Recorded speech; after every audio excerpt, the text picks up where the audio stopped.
Hello guys, कैसे हैं आप लोग। मैं हूं डॉक्टर कंचन।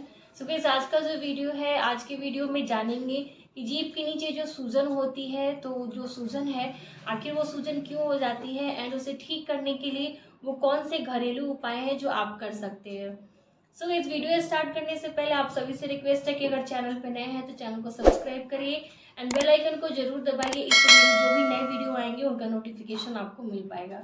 सो ये जो जीभ के नीचे सूजन होती है उसे मेडिकल टर्म में रेनुला कहते हैं। ये जो रेनुला होती है, आपने अगर नोटिस किया हो तो जो जीभ के नीचे सूजन होती है उसमें एक फ्लूइड के जैसा कुछ फील होता है। तो जो फ्लूइड होती है वो एक्चुअली में एक सलाइवा होती है, यानी कि जो लार होती है हमारी वो उसमें भरी हुई होती है। तो बेसिकली ये होता है क्या है, हमारा जो माउथ है इसमें सलाइवरी ग्लैंड होती है जहाँ पर सलाइवा का फॉर्मेशन होता है, यानी कि जो लार होती है, लार की ग्रंथि होती है और वहाँ पर लार बनती है। तो जो लार की ग्रंथि होती है उसमें बहुत सारे कारण होते हैं, जैसे कि किसी कारण से ट्रॉमा हो जाए, इंजरी हो जाए, चोट आ जाने की वजह से उसमें ब्लॉकेज आ जाती है। जो लार की ग्रंथि है उसमें ब्लॉकेज आ जाती है। सिंपल तरीके से मैं अगर आपको समझाऊं कि जैसे अगर आपका घर है और उसमें वाटर की सप्लाई होती है, पानी की सप्लाई आती है, तो वहाँ स्टोरेज के लिए टंकी होती है। तो टंकी में पहले पानी इकट्ठा होता है और फिर पाइप के थ्रू आपके घरों में पानी आता है। सेम वैसे ही जो सलाइवरी ग्लैंड होती है वो एक टंकी की तरह होती है, उसमें सलाइवा इकट्ठा होती है और वहाँ से जो उसके डक्ट होते हैं उसके थ्रू हमारे माउथ में जो सलाइवा है वो पहुँचती है। अगर चोट लग जाती है उनमें या फिर बहुत सारे रीजन्स होते हैं, ट्रॉमा हो जा रही है, उसके कारण से जो पाइप है अगर उसमें ब्लॉकेज हो जाती है तो जो पानी का बहाव है वो रुक जाता है। वैसे ही जो सलाइवा होती है उसका जो बहाव है, जो लार का बहाव होता है वो रुक जाता है और जब उसमें ब्लॉकेज आ जाती है तो वो एक जगह इकट्ठा हो जाता है। के नीचे आपको सूजन दिख रही है, उसमें जो सलाइवा होती है वो फील्ड होती है, जो आपको पानी के जैसा टच करने पे सॉफ्ट सा फील होता है।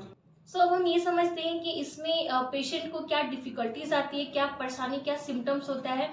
तो वैसे अगर आपके जीभ के नीचे स्वेलिंग है तो ऐसे कंडीशन में पेशेंट को खाना को निगलने में परेशानी आती है, बोलने में परेशानी आती है।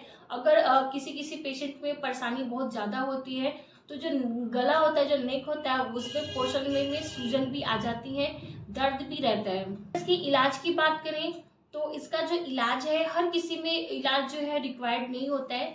ये जो रेनुला की जो प्रॉब्लम होती है अपने आप भी ठीक हो जाती है, क्योंकि वो जो सलाइवा उसमें फिल्ड होता है अपने आप बस्ट कर जाता है, वो ड्रेन हो जाता है। तो वैसे कंडीशन में फिर ट्रीटमेंट की ज़रूरत नहीं होती है। लेकिन कुछ पेशेंट ऐसे होते हैं जिनमें इलाज की भी ज़रूरत होती है। अगर आपको ज़्यादा परेशानी हो रही है, जैसे कि मैंने आपको भी बताया उसमें सूजन है, दर्द है, बहुत ज़्यादा परेशानी करी, आपको खाने पीने में परेशानी हो रही है, तो वैसे कंडीशन में फिर आपको अपना इलाज करवा लेना चाहिए। तो इस वीडियो में हम डिस्कस करेंगे घरेलू इलाज के बारे में, यानी कि होम रेमेडीज़ के बारे में, कि अगर आपको रेनुला की प्रॉब्लम है तो आप कौन कौन सा घरेलू उपाय करके उसे ठीक कर सकते हैं। जो हमारा फर्स्ट घरेलू उपाय है वो है वाटर इनटेक। यस, आपको पानी जो है, डेली जो आप पानी पीते हैं उसका इनटेक आपको बढ़ाना है।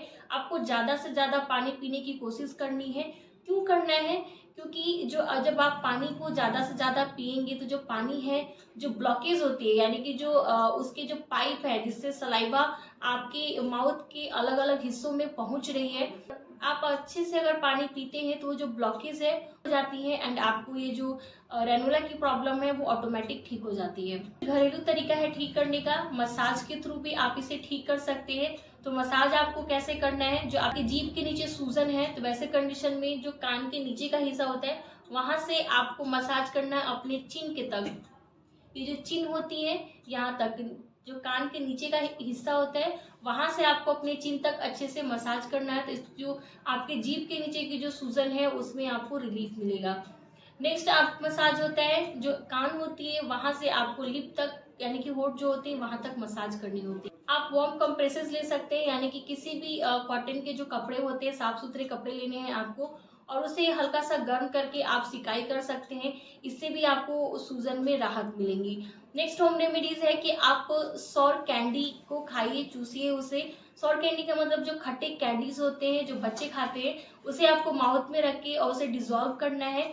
इससे क्या होता है कि जब आप खट्टे कैंडी खाते हैं तो आपका जो सलाइवा है, जो लार है, उसका प्रोडक्शन आपके माउथ में बढ़ता है और जब सलाइवा का प्रोडक्शन बढ़ेगा तो जो ब्लॉकेज की प्रॉब्लम होती है वो ठीक हो जाती है। सो गाइस ये तो हो गए सारे घरेलू उपाय, इसे आप डेफिनेटली अप्लाई कर सकते हैं, इससे आपको जरूर राहत मिलेगी। लेकिन अगर आपका जो प्रॉब्लम है बहुत ज़्यादा है, जैसे कि मैंने आपको बताया उसमें दर्द है, सूजन है, आपको खाने पीने में परेशानी हो रही है, बोलने में परेशानी हुई, तो वैसे कंडीशन में आप घरेलू उपाय को ना करके आपको डॉक्टर को जरूर कंसल्ट करना चाहिए। आप जब डॉक्टर के पास जाएंगे तो आपकी सिचुएशन के अकॉर्डिंग डॉक्टर आपको ट्रीटमेंट देते हैं। सो गाइस ये थे आज के वीडियो, आई होप कि आपके लिए हेल्पफुल रहा होगा। यस तो डेफिनेटली लाइक दीजिए, अपने फैमिली फ्रेंड्स में भी शेयर करिए, एंड अगर आपको कोई क्वेश्चन हो तो आप डेफिनेटली मुझसे कमेंट सेक्शन में पूछ सकते हैं। ऊपर दिए गए कॉन्टैक्ट नंबर पे भी आप मुझे कॉन्टैक्ट कर सकते हैं। सो गाइस तब तक के लिए be healthy and be happy.